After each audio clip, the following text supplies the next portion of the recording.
नमस्कार साथियों, मेरा नाम है मनदीप और आप देख रहे हैं एमडी हिंदी न्यूज़। आज वैशाख माह के शुक्ल पक्ष की सप्तमी तिथि है। अंग्रेजी कैलेंडर के हिसाब से आज की तारीख है 4 मई 2025 और वार है सोमवार। जय भोलेनाथ। चलिए पहले नजर डालते हैं हरियाणा की दिन भर की प्रमुख खबरों पर। हरियाणा सीईटी में नकल रोकने के लिए आयोग ने किया पूरा इंतजाम, गड़बड़ होने पर तो होगी तुरंत कार्रवाई, बताएंगे पूरी खबर।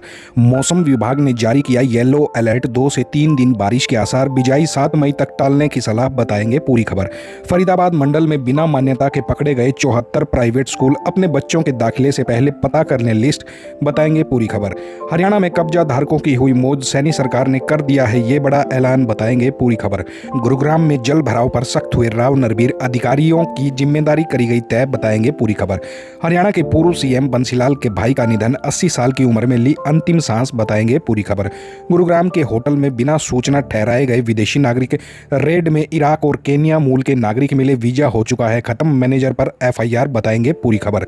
कांग्रेस नेता सुरजेवाला बोले हरियाणा में टैंकर माफिया हावी, सिर्फ 4000 क्यूसिक पानी मिल रहा, 10 जिलों में जल संकट, केंद्र चुप, सरकारें चिट्ठी लिखने में व्यस्त, बताएंगे पूरी खबर। बद्रीनाथ धाम के कपाट खुले, यात्रा में मिलिट्री बैंड बजा, पारंपरिक नृत्य हुआ, 10,000 श्रद्धालु पहुंचे, बताएंगे पूरी खबर। भारत ने आईएमएफ बोर्ड से अपने एग्जीक्यूटिव डायरेक्टर को हटाया, 6 महीने का टेन्योर बाकी था, अभी तक नए डायरेक्टर का नाम नहीं हुआ ऐलान, बताएंगे पूरी खबर। साथियों, आगे बढ़ने से पहले आप सभी से मेरी रिक्वेस्ट है, कृपया हमारे चैनल को सब्सक्राइब जरूर कर लें, क्योंकि हरियाणा की बड़ी खबरें सबसे पहले हमारे चैनल पर ही आती है। चलिए अब खबरें देखते हैं विस्तार से। हरियाणा के लाखों युवाओं के लिए खुशखबरी है। हरियाणा कर्मचारी चयन आयोग यानी कि HSSC कॉमन एलिजिबिलिटी टेस्ट यानी कि CET आयोजित करने के लिए उन्होंने पूरी तैयारी कर ली है और मई में ही विज्ञापन जारी कर सकते हैं। पोर्टल लगभग 15 दिन के लिए खुलेगा। इस बार परीक्षा में नकल रोकने के लिए कड़े इंतजाम किए हैं। आयोग नकल के मामलों में UMC बनाएगा। प्रत्येक कमरे में AI आधारित 2 कैमरे लगाए जाएंगे, जो संदिग्ध गतिविधियों का पता चलते ही कंट्रोल रूम को अलर्ट करेगा, सूचित करेगा। कंट्रोल रूम तुरंत सेंटर अधीक्षक को सूचित करेगा और आयोग के पास कमरे की पूरी रिकॉर्डिंग उपलब्ध रहेगी, जिससे बड़ी गड़बड़ी होने पर त्वरित कार्रवाई की जा सकेगी। HSSC चेयरमैन एडवोकेट हिम्मत सिंह ने वरिष्ठ अधिकारियों के साथ कई बैठकें की और जल्द ही मुख्यमंत्री व मुख्य सचिव के साथ बैठक कर विज्ञापन जारी कर सकते हैं। पेपर लीक करने वालों के खिलाफ सख्त कार्रवाई करी जाएगी, जिसमें संबंधित स्टाफ और पुलिस अधिकारी भी शामिल हैं। प्रदेश में 2300 से अधिक परीक्षा केंद्र बनाए गए हैं, जिनमें प्रत्येक कमरे और बाहरी परिसर में कैमरे लगाए गए हैं। सुरक्षा के लिए 3 लेयर योजना तैयार की जा रही है। लापरवाही बरतने वाले अधिकारियों और कर्मचारियों पर भी तकड़ी कार्रवाई करी जाएगी। हरियाणा कृषि विश्वविद्यालय यानी कि HAU के कपास विभाग ने किसानों को कपास की बिजाई के लिए 7 मई तक इंतजार करने की सलाह दी है। वरिष्ठ वैज्ञानिक डॉक्टर करमल मलिक ने बताया कि वर्तमान मौसम की परिस्थितियों में बिजाई करने से नुकसान हो सकता है किसानों को। मौसम विभाग ने 7 मई तक के लिए येलो अलर्ट जारी किया है, जिसमें प्रदेश के कई हिस्सों में अच्छी बारिश की संभावना जताई है। रविवार देर रात और सोमवार रात को भी बारिश के आसार जताए गए हैं। अगले 4 दिनों में पश्चिमी विक्षोभ के कारण आंधी और बादल छाए रहने की उम्मीद है। HAU के मौसम विभाग के अध्यक्ष डॉक्टर ML खिचड़ ने बताया कि प्रदेश में 0 से 60 mm तक बारिश हुई है, जिसमें हिसार जिले में औसतन 26.4 mm बारिश दर्ज करी गई है। उन्होंने कहा कि यह बारिश कपास की बिजाई के लिए थोड़ी कम है और किसानों को अभी और इंतजार करना चाहिए, क्योंकि 7 मई तक पश्चिमी विक्षोभ सक्रिय रहेगा और बारिश की संभावना बनी हुई है। डॉक्टर करमल मलिक ने कहा कि पूरे मई महीने में BT कॉटन की बिजाई की जा सकती है और अगर 20-25 mm बारिश और हो जाती है तो यह कपास की फसल के लिए काफी अच्छा होगा। उन्होंने किसानों से बारिश की नमी का इंतजार करने का फिलहाल आग्रह किया है। राष्ट्रीय राजधानी दिल्ली से सटे फरीदाबाद मंडल में शिक्षा विभाग ने बड़ी कार्रवाई करते हुए बिना मान्यता के चल रहे 74 प्राइवेट स्कूलों को बंद करने का आदेश जारी कर दिया है। जिला शिक्षा विभाग ने इन स्कूलों की सूची जारी कर अभिभावकों से अपील करी है कि वे अपने बच्चों का दाखिला इन स्कूलों में ना कराएं। विभाग ने इन स्कूलों के खिलाफ FIR दर्ज करने के निर्देश दे दिए हैं। फरीदाबाद मंडल में सबसे अधिक गैर मान्यता प्राप्त स्कूल नूह जिले में है, जिनकी संख्या 67 है। बल्लभगढ़ ब्लॉक में भी 3 school little feet kindergarten Gharaunda, Parvati Devi Vidya Mandir और स्नेह कीर्ति कॉन्वेंट स्कूल सेक्टर 64 बिना मान्यता के संचालित हो रहे हैं। नूह, फिरोजपुर, झिरका, नगीना, पुन्हाना और तावड़ू ब्लॉक में संचालित इन गैर मान्यता प्राप्त स्कूलों की विस्तृत सूची भी जारी कर दी गई है, जिसमें कई जाने माने नाम शामिल हैं। शिक्षा विभाग ने अभिभावकों से सतर्क रहने और बच्चों के भविष्य को सुरक्षित रखने के लिए मान्यता प्राप्त स्कूलों में ही दाखिला कराने का आग्रह किया है। हरियाणा सरकार ने ग्रामीण क्षेत्रों में पंचायत की श्यामलात भूमि पर बरसों से काबिज लोगों को बड़ी राहत दी है। सरकार ने एक महत्वपूर्ण निर्णय लेते हुए यह प्रावधान किया है कि ऐसे कब्जाधारी कलेक्टर रेट के अनुसार निर्धारित राशि भरकर अपनी जमीन की रजिस्ट्री करा सकते हैं और मालिकाना हक प्राप्त कर सकते हैं। सरकार द्वारा जारी अधिसूचना के अनुसार यदि किसी ग्रामीण ने 31 मार्च 2004 से पहले श्यामलात देह की 500 वर्ग गज की भूमि पर मकान बनाया है तो वह उस समय के कलेक्टर रेट से 1.5 गुना कीमत चुकाकर उस जमीन का मालिक बन सकता है। हालांकि यह लाभ उन जमीनों पर लागू नहीं होगा जो तालाब, रास्ते या अन्य महत्वपूर्ण सार्वजनिक उपयोग के लिए आरक्षित है। एक सरकारी प्रवक्ता ने यह भी बताया कि इस प्रक्रिया को सुगम बनाने के लिए एक मानक संचालन प्रक्रिया जारी करी गई है और एक ऑनलाइन पोर्टल भी विकसित किया जा रहा है। कब्जाधारियों को ग्राम पंचायत के माध्यम से आवेदन करना होगा, जिसके बाद खंड विकास एवं पंचायत अधिकारी और उपायुक्त के अनुमोदन के बाद बिक्रीनामा पंजीकृत किया जाएगा। यह कदम प्रदेश के हजारों परिवारों को कानूनी हक दिलाएगा।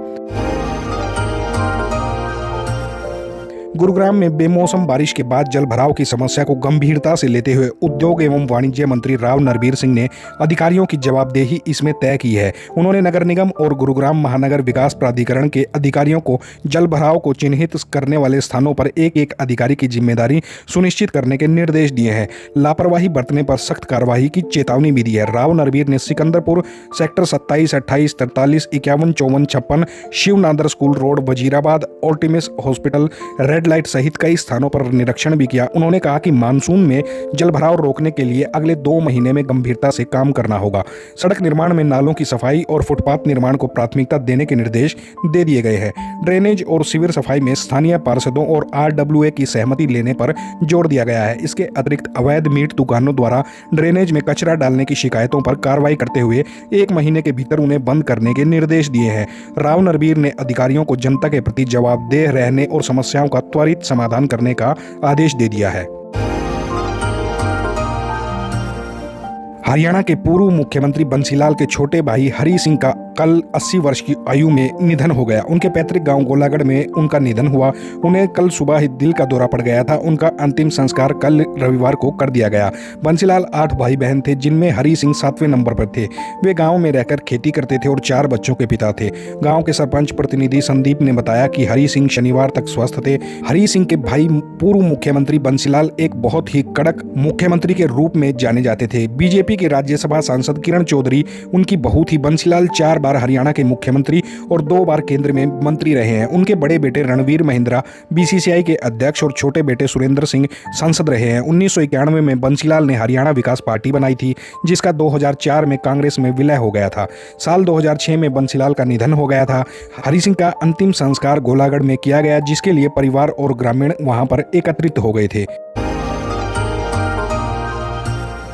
होटल में बिना सूचना विदेशी गेस्ट ठहराने पर मैनेजर पर केस दर्ज। सेक्टर 52 स्थित डैफोडिल होटल में बिना सूचना के विदेशी नागरिकों को ठहराने का मामला सामने आया है। पुलिस ने गुप्त सूचना के आधार पर छापेमारी कर होटल मैनेजर के खिलाफ विदेशी अधिनियम के उल्लंघन का मामला दर्ज किया है। छापेमारी के दौरान होटल के रजिस्टर में इराकी और केन्याई नागरिकों के ठहरने की पुष्टि हुई है। इनमें जैनब फादिल, M हसन, अम्मार मोहन रिदा, अब्दुल अली मिलिसेंट नेजरी, जैन वामेथा और नसेरियन इमामी शामिल है, जिनके वीजा की अवधि अभी समाप्त नहीं हुई है। हालांकि होटल मैनेजर रज्जाक अब्दुल जब्बार उर्फ खान विदेशी नागरिकों को ठहराने से संबंधित आवश्यक दस्तावेज और C फॉर्म पेश नहीं कर सके। भारत में विदेशी नागरिकों के ठहरने की सूचना स्थानीय पुलिस या FRRO को देना अनिवार्य होता है। मैनेजर की इस लापरवाही पर पुलिस ने मामला दर्ज कर आगे की जांच शुरू कर दी है। पुलिस ने अन्य होटलों को भी नियमों का पालन करने की चेतावनी भी दी है। हरियाणा में गहराते जल संकट के बीच कांग्रेस सांसद रणदीप सुरजेवाला ने राज्य और केंद्र सरकार पर गंभीर आरोप लगा दिए हैं। उन्होंने कहा कि हरियाणा गंभीर जल संकट से जूझ रहा है, जहां 215 से अधिक जलीय तालाब सूख चुके हैं और 10 जिलों में स्थिति बिल्कुल भयावह है। सुरजेवाला ने आरोप लगाया कि टैंकर माफिया हावी हैं और कपास की बुआई प्रभावित हो रही है। उन्होंने पंजाब और हरियाणा के मुख्यमंत्रियों पर केवल बयानबाजी करने का आरोप लगाया है। उन्होंने कहा कि केंद्र सरकार इस मुद्दे पर गंभीर नहीं है और भाखड़ा बांध पर पंजाब पुलिस का कब्जा है। है जिसे हटाया जाना चाहिए। सुरजेवाला ने केंद्रीय बिजली मंत्री मनोहर लाल पर बैठक में न बुलाने और गृह मंत्रालय पर बांध की सुरक्षा के लिए सीआईएसएफ तैनात न करने का आरोप लगाया। उन्होंने कहा कि हरियाणा को पानी दिलाने की जिम्मेदारी मुख्यमंत्री नायब सिंह सैनी की है। उन्होंने भाजपा पर पंजाब के मुख्यमंत्री भगवंत मान को हीरो बनाने का भी आरोप लगाया। सुरजेवाला ने 6 सवाल उठाए जिनमें बीबीएमबी की केंद्रीय निकाय होने, राज्य द्वारा केंद्रीय योजनाओं पर तालाबंदी करने और हरियाणा को पानी देने के मुद्दे शामिल हैं। उन्होंने केंद्र सरकार से तत्काल कार्रवाई करने की मांग भी करी है। बद्रीनाथ धाम के कपाट खुले, 4 धाम यात्रा हुई पूर्ण रूप से शुरू। रविवार सुबह 6 बजे बद्रीनाथ धाम के कपाट श्रद्धालुओं के लिए खोल दिए गए। मंदिर के रावल यानी कि मुख्य पुजारी ने गणेश पूजा के बाद विधि विधान से कपाट खोले। इस अवसर पर महिलाओं ने भक्तिमय लोकगीत गाए और गढ़वाल राइफल्स के बैंड ने पारंपरिक धुनें बजाई। इसके साथ ही उत्तराखंड की प्रसिद्ध 4 धाम यात्रा पूर्ण रूप से शुरू हो गई है। कपाट खुलने के शुरुआती 2 घंटों में ही 10,000 से अधिक श्रद्धालु भगवान बद्री विशाल के दर्शनों के लिए पहुंचे। मुख्यमंत्री पुष्कर सिंह धामी ने भी मंदिर में पूजा अर्चना करी। अब श्रद्धालु अगले 6 महीने तक भगवान के दर्शन कर सकेंगे। इससे पहले 3 मई को भगवान बद्री विशाल की पालकी और अन्य उत्सव डोलियां धाम में पहुंची। गंगोत्री यमुनोत्री के कपाट 30 अप्रैल को और केदारनाथ धाम के कपाट 2 मई को खोले गए थे। मंदिर समिति ने इस बार विशेष प्रसाद पैकेज भी तैयार किया है। चमोली जिला प्रशासन ने यात्रा को पॉलीथीन मुक्त रखने की अपील करी है और सुरक्षा के कड़े इंतजाम भी किए गए हैं। भारत सरकार ने अंतर्राष्ट्रीय मुद्रा कोष यानी कि आईएमएफ में भारत के कार्यकारी निदेशक डॉक्टर कृष्णमूर्ति सुब्रमण्यम की सेवाएं उनके 3 साल का कार्यकाल पूरे होने से 6 महीने पहले ही समाप्त कर दी हैं। कैबिनेट की नियुक्ति समिति ने 30 अप्रैल को यह आदेश जारी किया, लेकिन सरकार ने इसके पीछे कोई आधिकारिक कारण नहीं बताया है। सुब्रमण्यम को अगस्त 2022 में इस पद पर नियुक्त किया गया था। इससे पहले वे 2018 से 2021 तक भारत के 17वें मुख्य आर्थिक सलाहकार थे। आईएमएफ की डेटा सेट और रेटिंग सिस्टम पर उनके सवाल और उनके हाल ही में उनकी पुस्तक के प्रचार में अनियमितताओं को लेकर मतभेद की खबरें सामने आ रही थी। आईएमएफ की 9 मई को होने वाली महत्वपूर्ण बैठक से पहले यह निर्णय लिया गया है, जिसमें पाकिस्तान को दिए जाने वाले $1.3 बिलियन के ऋणों पर पुनर्विचार का भारत का अनुरोध शामिल है। सरकार ने अभी तक उनके उत्तराधिकारी की घोषणा नहीं करी है, लेकिन वित्त सचिव अजय सेठ का नाम चर्चा में बना हुआ है। सुब्रमण्यम आईएमएफ के 24 सदस्यीय कार्यकारी बोर्ड में भारत का प्रतिनिधित्व करते थे। तो साथियों, ये थी हरियाणा की दिन भर की प्रमुख खबरें। जो साथी नए हैं वो कृपया हमारे चैनल को सब्सक्राइब जरूर करें। मिलते हैं आपसे कल नई खबरों के साथ। तब तक जय हिंद, जय राष्ट्र, जय हरियाणा।